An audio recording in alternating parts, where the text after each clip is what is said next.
Assalamualaikum warahmatullahi wabarakatuh. Di sini kami dari kelompok 6 akan mempresentasikan mengenai prinsip-prinsip supervisi pendidikan. Yang pertama, langsung saja kita masuk pada materi latar belakang. Supervisi pendidikan diartikan sebagai suatu pengawasan, pembinaan. Kegiatan ini sangat berpengaruh terhadap lembaga pendidikan, baik tenaga kerjanya maupun siswa-siswinya. Kegiatan pengawasan ini sifatnya lebih human serta manusiawi.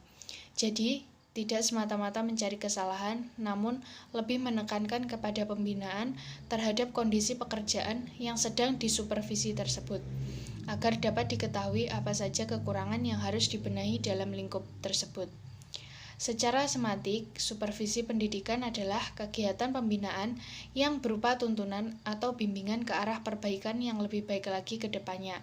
Contohnya seperti perbaikan situasi pendidikan, perbaikan mutu mengajar dan belajar, perbaikan tenaga kerja atau tenaga pendidik. Orang yang melakukan atau menjalankan supervisi disebut supervisor. Maka di bidang pendidikan pun juga sama disebutnya sebagai supervisor pendidikan. Menurut Keputusan Menteri Pendidikan dan Kebudayaan Nomor 0134/1977 yang termasuk supervisor pendidikan antara lain kepala sekolah, pemilik sekolah, para pengawas di tingkat kabupaten atau kota madya sampai di tingkat provinsi. Namun dalam kegiatan supervisi pendidikan ini tentu saja banyak mengalami kendala-kendala atau hambatan karena kurangnya kesadaran para tenaga pendidik, hambatan dari lingkungan, dan lain sebagainya sehingga menghambat jalannya supervisi pendidikan tersebut. Kita masuk pada rumusan masalah. Di sini kami mengambil 3 rumusan masalah. Yang pertama yaitu apa pengertian prinsip supervisi pendidikan, kedua apa saja macam-macam prinsip supervisi pendidikan, dan yang terakhir adalah bagaimana penerapan prinsip supervisi pendidikan. Tujuan dari pembuatan makalah ini sendiri, yang pertama mengetahui pengertian prinsip supervisi pendidikan, kedua mengetahui macam-macam prinsip supervisi pendidikan, dan yang terakhir adalah mengetahui cara penerapan prinsip supervisi pendidikan. Langsung saja kita masuk pada pembahasan tentang pengertian prinsip supervisi pendidikan. Pengertian prinsip menurut Kamus Bahasa Wikipedia merupakan suatu kaidah-kaidah atau dasar pokok kebenaran suatu hal secara umum maupun individu yang dijadikan pedoman oleh suatu kelompok atau perseorangan untuk berpikir dan melakukan tindakan. Dalam pengertian umum, prinsip adalah suatu landasan hidup yang diyakini seorang mampu membantu dirinya menyelesaikan tujuan hidup yang dia inginkan. Sedangkan pengertian supervisi pendidikan menurut para ahli, diantaranya yang pertama, Willem Maja menyatakan bahwa supervisi adalah kegiatan supervisor yang dilakukan guna memperbaiki proses belajar mengajar. Dan menurut Kimball Wills menyatakan bahwa konsep supervisi modern diartikan sebagai supervision is assistant in the development of a better teaching learning situation. Dan yang ketiga, Mulyasa, yaitu supervisi sebenarnya dapat dilakukan oleh kepala sekolah yang berperan sebagai supervisor, tetapi dalam organisasi modern diperlukan supervisor khusus yang lebih independen dan dapat meningkatkan objektivitas dalam pelaksanaan tugas. Yang keempat, definisi menurut Ross L. Definisi supervisi adalah pelayanan terhadap guru-guru dengan tujuan mendapatkan hasil dalam perbaikan pengajaran, pembelajaran, dan kurikulum. Dapat disimpulkan bahwa supervisi pendidikan diartikan sebagai kegiatan pengawasan terhadap tenaga pendidik, khususnya guru, guna memperbaiki kekurangan yang ada pada lembaga pendidikan tersebut. Seiring perkembangan zaman, banyak perubahan dalam konsep supervisi pendidikan. Awalnya dari yang sebagian besar dikenal adalah inspeksi dalam keadaan tertentu, sampai sekarang tidak lagi diposisikan sebagai kekuasaan yang diktator, namun lebih dipahami sebagai usaha demokratis menuju apa yang ingin dituju bersama dengan cara kerjasama semua guru dan supervisornya di sekolah. Tujuan dari Baiklah, saya akan melanjutkan presentasi dari saudari Melia. Selanjutnya, prinsip-prinsip supervisi pendidikan. Yang dimaksud prinsip-prinsip supervisi pendidikan adalah kaidah-kaidah yang harus dipedomani atau dijadikan landasan dalam melakukan kegiatan supervisi. Berikut ini kami akan uraikan prinsip-prinsip supervisi menurut beberapa tokoh. Secara sederhana, prinsip-prinsip supervisi adalah sebagai berikut. Supervisi hendaknya memberikan rasa aman kepada pihak yang disupervisi. Supervisi hendaknya bersifat konstruktif dan kreatif. Supervisi hendaknya didasarkan pada kemampuan, kesanggupan, kondisi, dan sikap pihak yang disupervisi. Supervisi harus menolong guru agar senantiasa tumbuh sendiri, tidak tergantung pada kepala sekolah. Menurut Oteng Sutisna, ada beberapa prinsip pokok tentang supervisi, yaitu supervisi hendaknya disesuaikan dengan kondisi setempat karena berguna untuk memenuhi kebutuhan perorangan dari personel sekolah. Pada dasarnya, personel pelaksana pendidikan di sekolah memerlukan dan berhak atas bantuan supervisi. Supervisi hendaknya membantu menjelaskan tujuan-tujuan dan sasaran-sasarana pendidikan. Supervisi yang merupakan bantuan dan pembinaan untuk guru dan staf TU.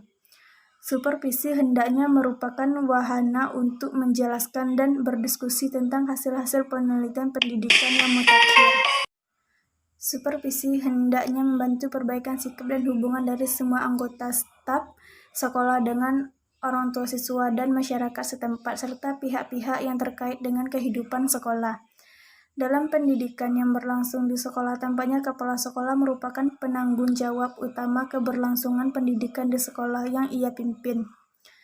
Tanggung jawab program seperti berada pada dua penjabat. Pertama, supervisi sekolah menjadi tanggung jawab kepala sekolah, sedangkan pengawas bertanggung jawab atas supervisi semua sekolah yang menjadi wewenang pembinaannya. Dari prinsip tersebut, dapat meningkat kinerja guru dalam melaksanakan tugas-tugasnya. Masalah yang dihadapi dalam melaksanakan supervisi di lingkungan pendidikan ialah bagaimana cara mengubah pola pikir yang bersifat otokrat dan korektif menjadi sikap yang konstruktif dan kreatif. Suatu sikap yang menciptakan suatu situasi dan relasi di mana guru-guru merasa aman dan merasa diterima sebagai subjek yang dapat berkembang sendiri.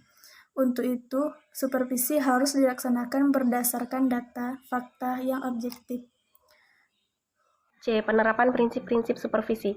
Prinsip-prinsip supervisi pendidikan sangat perlu untuk digunakan agar kegiatan pengawasan dapat berjalan sesuai dengan arah, maksud, dan tujuan yang dikehendakinya.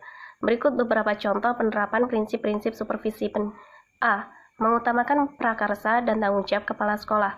Pengawas lebih mengutamakan inisiatif dan tugas pokok dan fungsi yang menjadi tanggung jawab kepala sekolah. B. Mengutamakan hubungan kemitraan antara pengawas dan kepala sekolah dalam posisi setara, tidak atasan dan bawahan, tetapi keduanya saling membutuhkan dan terjadi komunikasi timbal balik, interaktif yang efektif. C. Demokratis. Pengawas tidak memaksakan kehendaknya sendiri, tetapi bersama-sama kepala sekolah bebas berpendapat dan bertanggung jawab serta mengkaji pendapat untuk memperoleh kesempatan. D. Berorientasi kepada kebutuhan dan aspirasi kepala sekolah. Supervisi bukan untuk kepentingan pengawas, tetapi untuk kebutuhan dan aspirasi kepala sekolah dalam meningkatkan mutu sekolahnya. E. Saran-saran perbaikan segera diberikan. Pengawas juga jangan menunda-nunda saran yang dapat dilakukan kepala sekolah. F. Bersifat bantuan untuk meningkatkan kemampuan manajerial kepala sekolah. Pengawas bersifat membantu kepala sekolah untuk meningkatkan kemampuan manajerialnya, bukan memerintah, apalagi memaksa. G. Bersifat terbuka dan adil dalam penilaian. Pengawas bersifat transparan dan objektif dalam menilai keterampilan manajerial kepala sekolah. H. Dilakukan secara terus-menerus.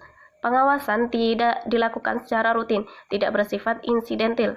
Kesimpulan. 1. Pengertian prinsip menurut Kamus Wikipedia merupakan suatu kaidah-kaidah atau dasar pokok kebenaran suatu secara umum maupun individu yang dijadikan pedoman oleh suatu kelompok atau perorangan untuk berpikir dan melakukan tindakan. 2. Secara sederhana, prinsip-prinsip supervisi adalah sebagai berikut. A. Supervisi hendaknya memberikan rasa aman kepada pihak yang disupervisi. B. Supervisi hendaknya bersifat konstruktif dan kreatif. C. Supervisi hendaknya realistis didasarkan pada keadaan dan kenyataan sebenarnya. D. Kegiatan supervisi terlaksana dengan sederhana. E. Pelaksanaan supervisi hendaknya terjalin hubungan profesional, bukan didasarkan atas hubungan pribadi. F. Supervisi hendaknya didasarkan pada kemampuan, kesanggupan, kondisi, dan sikap pihak yang disupervisi. G. Supervisi harus menolong guru agar senantiasa tumbuh sendiri, tidak tergantung pada kepala sekolah. 3. Berikut beberapa contoh penerapan prinsip-prinsip supervisi. A. Mengutamakan prakarsa dan tanggung jawab kepala sekolah. B. Mengutamakan hubungan kemitraan. C. Demokratis. D. Berorientasi kebutuhan dan aspirasi kepala sekolah. E. Saran-saran perbaikan segera diberikan. F. Bersifat untuk meningkatkan kemampuan manajerial kepala sekolah. G. Bersifat terbuka dan adil dalam penilaian. H. Dilakukan secara terus-menerus. Sekian presentasi dari kelompok kami, kurang lebihnya kami mohon maaf. Wassalamualaikum warahmatullahi wabarakatuh.